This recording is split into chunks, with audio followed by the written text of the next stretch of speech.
जय हिंद दोस्तों। आज हम अपने चैप्टर का सेकंड पार्ट डिस्कस करेंगे। We have already completed 2 topics, that is size and location. हमने कल पढ़ा था कि इंडिया का लैटिट्यूडनल एंड लॉन्गिट्यूडनल एक्सटेंट क्या है, और उसके बाद हमने थोड़ा बहुत लोकेशन के बारे में भी इंडिया का पढ़ा था कि ग्लोब के ऊपर इंडिया को लोकेट करना है तो हम कैसे करेंगे। आइए आज हम सेकेंड पार्ट में देखते हैं कि हम क्या क्या डिस्कस करने वाले हैं। Topics to be discuss. सबसे पहले हम देखेंगे about India and the Indian geography and factual data.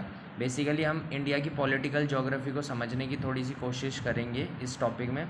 Second बता रखा है इंडिया का ancient root and its geographical significance.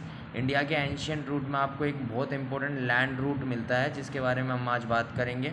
और उसके बाद सी रूट काफ़ी बाद आया है and it majorly come in the eyes of Indians after the arrival of the Britishers.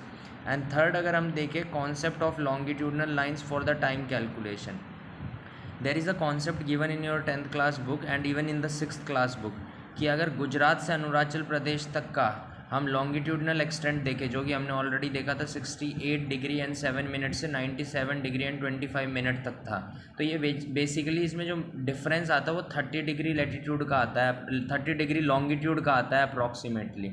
तो इनमें क्या है 2 आवर्स का टाइम डिफरेंस है। वो भी हम पढ़ेंगे कि प्राइम मेरिडियन क्या होता है और ग्रीनविच क्या है, इंडियन स्टैंडर्ड टाइम क्या है। एंड लास्ट टॉपिक हम देखेंगे India and it's neighbouring countries. तो चलिए हम अपने सबसे पहले टॉपिक पर आते हैं। अपना पहला टॉपिक है अबाउट इंडिया। अगर हम इंडिया की बात करें तो हमें पता है कि टोटल लैंड बाउंड्री, यानी कि इंडिया क्या है, लैंड लॉक कंट्रीज़ है दूसरी कंट्रीज़ के साथ। फॉर एग्जांपल अगर आप वेस्ट में देखोगे तो पाकिस्तान में है, नॉर्थ में देखोगे तो चाइना है, ईस्ट में देखोगे तो म्यांमार है, और ईस्ट में अगर आप देखोगे तो बांग्लादेश है। There are certain boundaries of India which is going to be share with these other countries. तो ये जो लैंड लॉक कंट्री है या ये लैंड लॉक बाउंड्री है ये ऑलमोस्ट 15,200 किलोमीटर है। वहीं दूसरी तरफ अगर हम total cost line boundary India की देखें, जो कि हम पेनिसुलर इंडिया जिसको हम बोलते हैं, तो उसकी है 7,516.6 किलोमीटर। इंडिया की जो कोस्ट लाइन बाउंड्री है यही इंडिया की जोग्राफिकल सिग्निफिकेंस है। इंडिया को क्या है, जोग्राफिकली पावरफुल कंट्री बनाता है। इंडियन ओशियन में सिर्फ इंडिया ही ऐसा देश है जो इतनी बड़ी लैंड बाउंड्री इंडियन ओशियन के साथ शेयर करता है। States and union territory share coastal boundary. अब इस कोस्टल बाउंड्री की एक सिग्निफिकेंस है, और there are certain union territory and state which are going to be share their boundaries with the Arabian Sea in the west, south में Indian Ocean के साथ, and in the east side it will share its boundary with the bay of Bengal.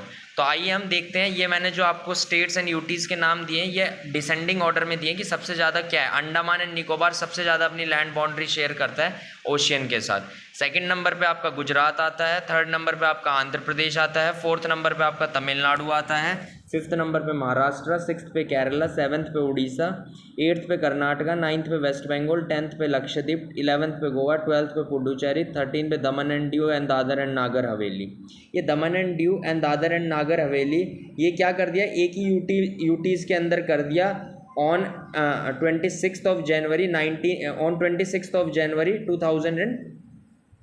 2020 के अंदर। ऐसे ही जो आपका जम्मू कश्मीर एक state था, इसको 2 यूटीज़ में बांट दिया, JNK and Ladakh, on 31st of October 2019 के अंदर। ओके, अब हम चलते हैं आगे। अगर हम इंडिया की लेंथ देखें नॉर्थ से साउथ तो वो 3214 किलोमीटर है। वहीं हम लेंथ अगर इंडिया की ईस्ट से वेस्ट देखें तो 2933 किलोमीटर है। अब यहाँ पे एक क्वेश्चन अराइज होता है जो मैंने आपको दिया हुआ है यहाँ पे, the latitude and longitudinal extent of India is 30 degree approx.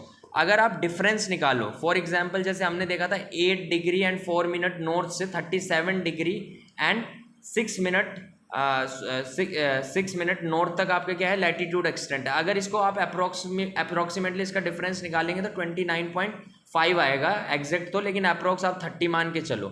और ऐसे ही अगर आप लॉन्गिट्यूडनल डिफरेंस निकालोगे जो कि आपका कहाँ से 97 डिग्री 25 मिनट से माइनस करोगे आप 68 डिग्री एंड 7 मिनट को, तो लगभग 30 डिग्री आएगा आपका। तो दोनों का डिफरेंस तो 30 डिग्री है, लेकिन आप देखोगे तो नॉर्थ से साउथ एक्सटेंट ज़्यादा है 3214 किलोमीटर, लेकिन ईस्ट से वेस्ट कम है। और हर कॉन्जिक्यूटिव यानी कि 2 लैटिट्यूड या 2 लॉन्गिट्यूड के बीच में जो डिस्टेंस होता है वो 101 किलोमीटर होता है। तो आइए हम इस आंसर्स को पढ़ते हैं फिर इसको और अच्छे से समझते हैं। North south extend longer than east west extend due to the following reason. पहला रीजन है the distance between latitude remain the same throughout the distance between the two longitude reduce as we move towards the pole. ये बहुत important line है। अगर आप latitudes को देखोगे, latitudes क्या है? लैटिट्यूड्स आपकी हॉरिजेंटल लाइन है जो ग्लोब के ऊपर इमेजिनरी लाइन खींची जाती है, जैसे इक्वेटर है, ट्रॉपिक ऑफ कैंसर है, ट्रॉपिक ऑफ कैप्रिकॉर्न है, आर्टिक सर्कल, एंटार्क्टिक सर्कल है ना। तो ये जो लाइन्स है, दो कॉन्जिक्यूटिव लाइन के बीच में जो डिफरेंस है 101 किलोमीटर का, ये लगभग सेम है हर जगह। लेकिन यूजुअली तो इक्वेटर के पास थोड़ा ज़्यादा मिलता है, पोल्स पे कम मिलता है, लेकिन यूजुअली ये सेम आता है। लेकिन वहीं आप लॉन्गिट्यूड की बात करोगे, जो वर्टिकल लाइन्स है आपकी, जो आपकी वर्टिकल लाइंस ड्रॉ हो रही है नॉर्थ पोल से साउथ पोल के ऊपर, अगर आप उसको ढंग से ऑब्जर्व करोगे तो वो कर्व लाइन है। और कर्व लाइन में इक्वेटर के पास क्या है? मैक्सिमम डिस्टेंस है। लेकिन जैसे जैसे आप ऊपर की तरफ पोल्स की तरफ जाओगे, या तो नॉर्थ पोल पे जाओ या साउथ पोल पे, तो ये डिस्टेंस घटता जाता है, वो लाइनें पतली होती जाती है। कर्व क्या है? वहाँ पे कर्व हो रही है, लाइनें मुड़ रही हैं आपस में, जिसकी वजह से क्या होता है, एग्जैक्ट जो 111 किलोमीटर जो मैं बता रहा हूँ आपको, ये इक्वेटर पे तो मिलेगा, लेकिन जैसे जैसे आप ऊपर जाते जाओगे तो वहाँ पे आपको ये जो 101 किलोमीटर है ये सेम नहीं मिलेगा। लेकिन हम इसको कंसीडर करते हैं हर जगह सेम, जिसकी वजह से क्या होता है कि आपका जो ईस्ट से वेस्ट का डिस्टेंस है वो कम है एज कंपेयर टू नॉर्थ से साउथ का डिस्टेंस। ओके, नेक्स्ट टॉपिक हमारा आता है इंडियन एंशियंट ट्रेड रूट। अगर हम इंडिया के एंशियंट ट्रेड रूट की बात करें तो बेसिकली यहाँ पे दो ट्रेड रूट इंपॉर्टेंट है, एक तो आपका लैंड रूट है और एक सी रूट है। एंशियंट टाइम में आपका लैंड रूट ही चलता था, सी रूट तो काफ़ी बाद में आया हुआ है। अगर आप देखोगे कि रोमन एम्पायर के साथ इंडिया के जब ट्रेड था, हड़प्पा के टाइम में भी आपने देखा मेसोपोटामिया के साथ इंडिया का ट्रेड था, जो कि क्या था, आपका बाय सी भी होता था, लेकिन ज़्यादातर क्या होता था, बाय लैंड होता था। ऐसे ही अगर आप देखोगे लगभग मौर्यन पीरियड्स के बाद के टाइम पीरियड के टाइम में, तो आपको लगेगा कि लैंड, आपको पता चलेगा कि लैंड रूट है हमारा, रोमन एम्पायर के साथ सीधा कनेक्शन था लैंड के थ्रू। अगर ये लैंड रूट हमें देखा जाए तो ये इंपॉर्टेंट है कि एंशियंट सिल्क रूट भी इसमें आता है। अगर इस सिल्क रूट की बात किया जाए तो ये चाइना के बीजिंग से निकलता है। पहले बीजिंग की जगह दो सिटी होती थी यहाँ पे, कैंटोन और नानजिंग, यहाँ से आपका ये निकलता था और ये आके पीओके वाला एरिया जो इंडिया का यहाँ से पास होता था, अफगानिस्तान के हैरत से होता हुआ पर्शियन लैंड जो राइट नाउ आपका ईरान के नाम से जाना जाता है, Iran, Iraq and directly Turkey के कॉन्स्टेंटिनोपल में जाता था। तो इस लैंड रूट से बेसिकली क्या होता था, ट्रेड होता था। इस ट्रेड के साथ साथ जैसे जैसे आपकी सिविलाइजेशन एडवांस होने लगी, तो इसमें क्या हुआ, इंटरमिंगलिंग ऑफ कल्चर भी हमें दिखाई देता है कि लोगों के आइडियाज़ इधर से उधर ट्रांसफ़र हो रहे, थॉट्स इधर से उधर, साइंटिफिक नॉलेज, आर्यभट्ट ने जो अपना न्यूमेरेसी दी थी या जीरो की डिस्कवरी की थी, जिसको हिंदसा बोला जाता था, उसको भी माना जाता है कि ये हमारे इंडिया से ही ये जो हिंसा का पैटर्न है, जो न्यूमेरेसी है, वो क्या है, यूरोप में गई है। ठीक है, तो ये सारी चीज़ें भी ट्रांसफ़र हो रही थी। That topic is not so significant as per the geography. अब हम नेक्स्ट टॉपिक पे आते हैं, अपना concept of longitudinal lines for calculating the time.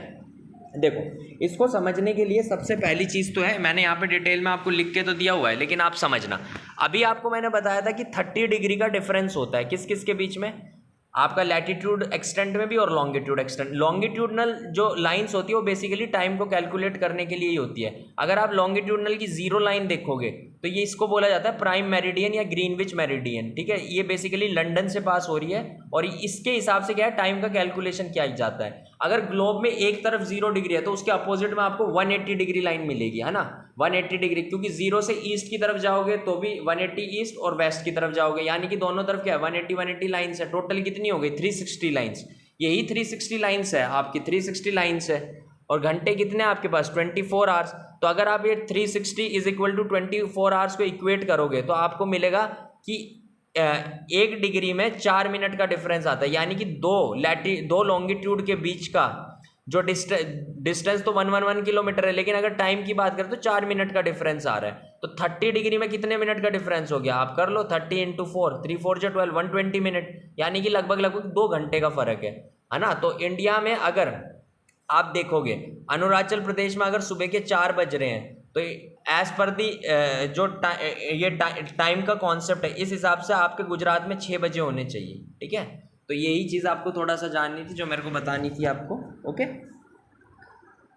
तो बस ये आपको आपकी बुक के as per your NCERT book आपको इतना याद रखना है कि टाइम डिफरेंस कितना है, 2 आवर्स का है। जिसकी वजह से हमने क्या किया है, हमने इस टाइम में भाई दिक्कत ना हो कि इधर अलग चले अगर, तो हमने क्या किया, हमने एक नॉर्मल एक अपनी इंडियन स्टैंडर्ड टाइम को चुना है जो कि पास होती है बेसिकली 5 स्टेट से, Uttar Pradesh, Madhya Pradesh, Chhattisgarh, Orissa and Andhra Pradesh. That is called the Indian standard time zone, जो 82 डिग्री एंड 30 मिनट ईस्ट है। बेसिकली ये मिर्ज़ापुर से पास होती है, आप देखोगे यूपी के, हाँ नैनी से भी पास होती है, काफ़ी बच्चे कहते हैं नैनी एंड मिर्ज़ापुर दोनों ही सही है। इंडियन स्टैंडर्ड टाइम जो है वो लंदन के अगर 0 डिग्री से देखें तो लगभग 5.5 घंटे आगे चल रहा है, ठीक है। और अब हम लास्ट अपना टॉपिक करने वाले, that is India and it's neighbouring countries. अगर आप ये देखोगे, ये टेबल को ऑब्जर्व ढंग से करना है, यहाँ से क्वेश्चंस आते हैं। अगर आप देखोगे तो आपसे कई बार क्वेश्चन पूछता है कि ऐसा कौन सा कंट्री है जो सबसे ज़्यादा बॉर्डर इंडिया के साथ शेयर करता है, तो वो बांग्लादेश है 1 पे, सेकंड नंबर पे आपका चाइना है, थर्ड नंबर पे आपका आता है पाकिस्तान, फोर्थ नंबर पे आपका आता है नेपाल, फिफ्थ पे आपका आता है म्यांमार, और 6th नंबर पे आपका आता है ये नेपाल पहले आएगा, फिर म्यांमार है, एंड लास्ट में आपका दैट इज़ भूटान। यहाँ पे भूटान दिया, हाँ भूटान दिया हुआ है, एंड देन अफगानिस्तान। अगर अफगानिस्तान देखें तो ये बेसिकली अब तो ये जम्मू कश्मीर ये पहले का है, अभी फ़िलहाल लद्दाख के साथ ये सिर्फ अपना ही बाउंड्री शेयर करता है। अगर बांग्लादेश की बात करें तो वेस्ट बंगाल, मेघालय, मिजोरम, त्रिपुरा एंड असम के साथ करता है। भूटान की बात करें तो west Bengal, Sikkim, Arunachal Pradesh and Assam. China की बात करें तो JNK, Himachal Pradesh, Uttarakhand, Sikkim and Arunachal Pradesh. Myanmar की बात करें तो ये आप एक बार टेबल से आप गो थ्रू हो जाना, देख लेना कौन सी स्टेट किसके साथ कितना कौन सी स्टेट किस कंट्री के साथ बॉर्डर शेयर कर रही है, ये क्वेश्चंस यूजुअली पूछे जाते हैं। और श्रीलंका की और इंडिया के बीच में जो चैनल है उसको बोलते हैं गल्फ ऑफ मन्नार या पलक स्ट्रेट। और मालदीव्स और जो लक्षद्वीप में है lies in the south west of India below the Lakshadweep island. अगर आपसे पूछे कि आइलैंड कंट्रीज नैबरिंग में कौन सी है तो मालदीव्स है, श्रीलंका। तो आज के लिए दोस्तों इतना ही, और ये चैप्टर अब आपका खत्म हो चुका है। इसमें आई डोंट थिंक कि इसके अलावा कहीं से भी क्वेश्चन बनता है। आपके जितने भी MCQ टाइप क्वेश्चन है for any of the government job you can cover from there, and it is also important for class 9 student also, क्योंकि आजकल CBSE में भी MCQ क्वेश्चन आने लगे, and it is even important for the NTSC class also. Thank you and have a good day.